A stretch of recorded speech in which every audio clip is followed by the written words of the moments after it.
I'm going to talk about pandemic monitoring and tracking. So I came from this very much of the point of view, sort of, how can digital tech help us in the future? I think we're all familiar with pandemics now. So the bad news is future pandemics are, I think, probably going to be more likely.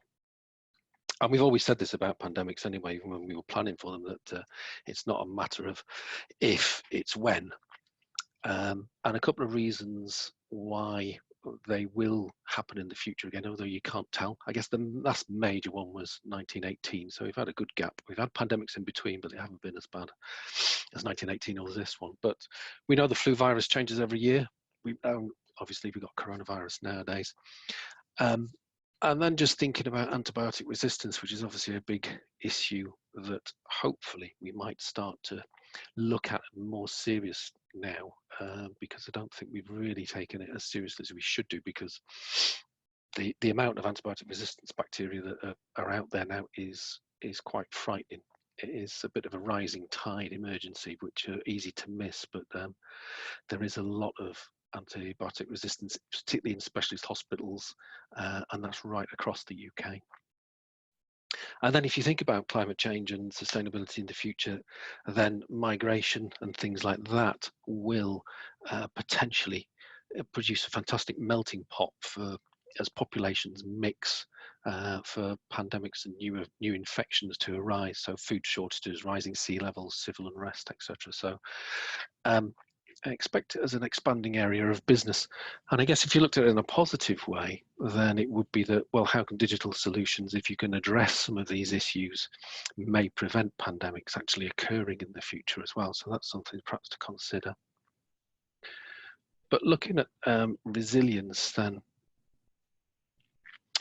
So at the moment, really, to detect a pandemic, we generally wait to see a rise in the incidence of a type of disease. So obviously in Wuhan, they started to see an increase in respiratory disease, and that was really how it was detected. Obviously the poor doctor who detected probably the first cases and stuff like that eventually died from it. Now we do have genomics obviously in the UK, and we are expanding our ability to do what we call whole genome sequencing on bacteria and viruses on a more larger scale. But if we could increase that a lot more, I think, for instance, in the UK now we use whole genome sequencing on most E. coli, salmonellas, etc. So you can track the development of outbreaks across the country nationally as well now with those. But we wouldn't whole genome sequence many viruses. So for coronaviruses and stuff like that in the past, we wouldn't have genome sequenced in them. But if you could do that at scale, and digital obviously is going to help with that, then it would help you to spot mutations and potential pandemics a lot earlier.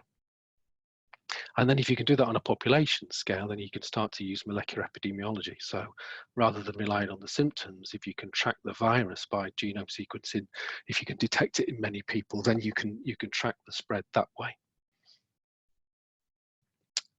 Obviously, a lot of emphasis in the UK about testing at the moment. And part of it is, I mean, there's many aspects to testing, but it takes time. It takes time to develop the test. And then probably the biggest bit of the time at the moment in terms of the testing is actually logistics. So if you want to test somebody in a care home, you've got to get the test to the care home, you've got to collect it later, you've got to take it to the lab, you've got to get the result, etc. And it takes time. It's logistically quite difficult.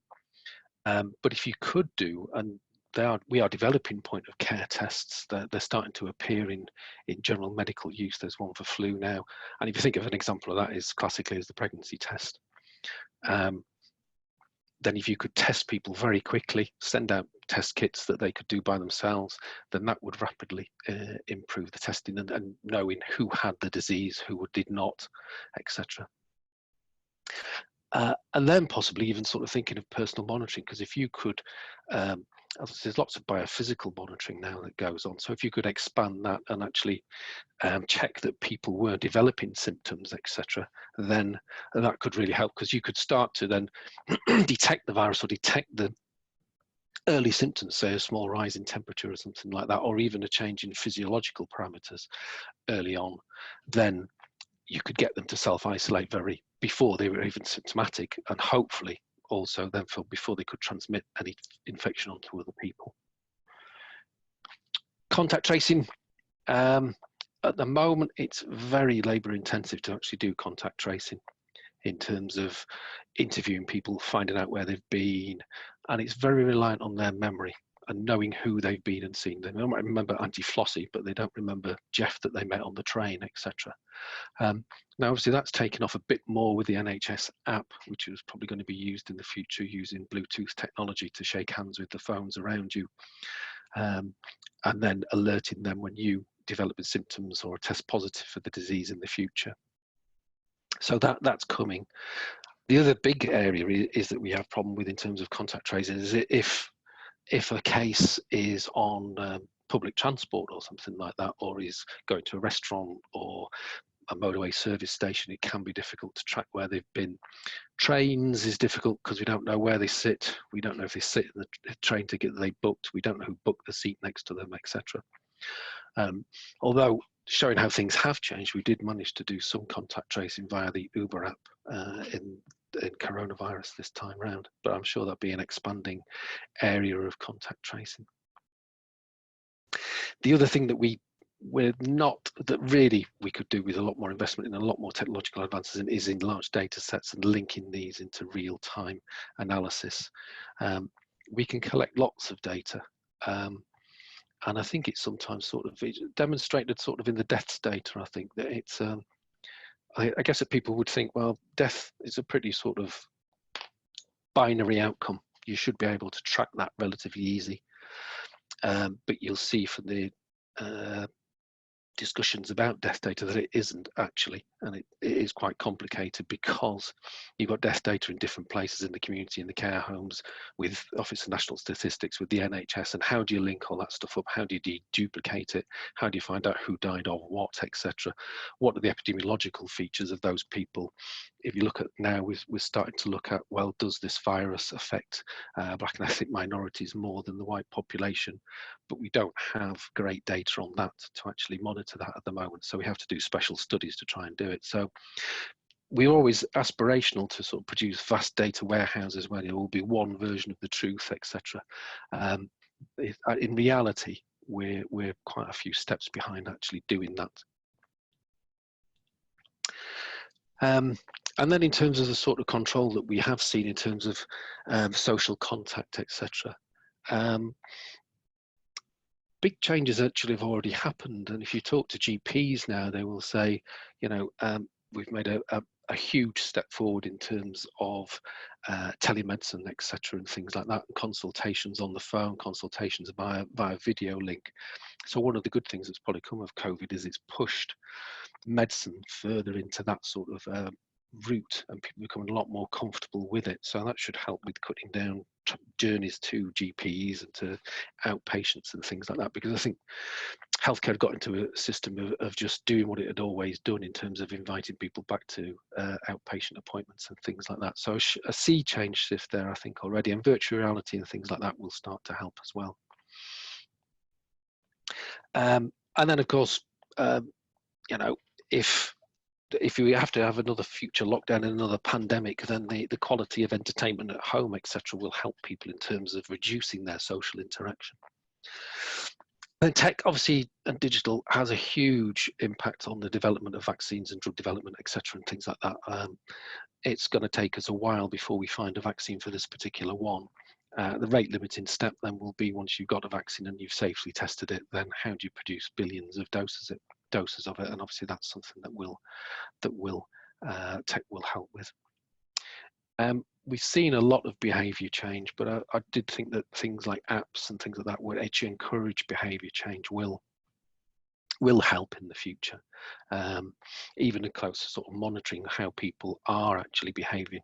And perhaps privacy is one of the things that, through all this type of stuff in terms of big data, monitoring people, finding out where they've been going, etc., is one of the things that may stop us actually implementing this type of technology in the future. The fear, the genuine concerns about privacy and who's tracking and whether you get into a big brother society.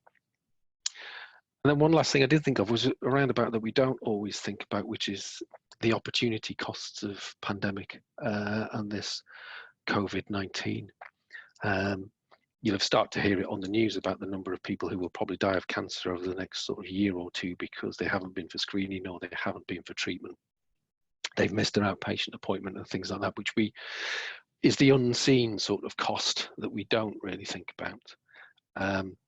And I guess in the future, then the expansion of artificial intelligence and machines and things like that, and more non-invasive procedures will hopefully mean that those types of medical procedures and treatments are less impacted on. Because I'm sure we'll see an expansion of those types of things over the coming 20, 30 years. If you think of where we were 20, 30 years ago in terms of medicine, then we're in a very, very different place, and we'll be in a very different place again in the future in that sort of time scales. So that was the points that I really wanted to raise. I don't know if anybody's got any questions. Mike, Ben here, I put one in, but I wrote it really badly, so I'll just say it instead. I'm just wondering if within COPE PHE, obviously, I'd assume there's a sort of heightened alert to getting prepared for future pandemics. But I'm wondering if that kind of goes out to thinking about other possible future risks that could have major public health impacts or not, or whether it's so far it's just a sort of focus on pandemic. I mean, there's always been planning for pandemics. If you look at the risk registers and stuff, pandemics always been the highest risk on that. Yeah, sure. So that there has always been planning for it. But I guess even though we'd sort of thought about social distancing, I don't think anybody had really gone down the road of actually considered the details, all the ramifications of that. You know, what we do is sort of tabletop exercises and things like that, which don't really get you into that level of detail and playing through a pandemic. It's more the exercises you do tend to be around about sort of command and control and how you might link up with this sort of thing and how the whole process work rather than the actual ramifications of it. So I think even though we talk about pandemic, I don't think we're still quite surprised in what the ramifications are, because I don't think we'd really sort of thought through all those. But I think moving on from COVID, then I think those types of discussions and really thinking through the long-term processes of these things will start to take more of a front seat.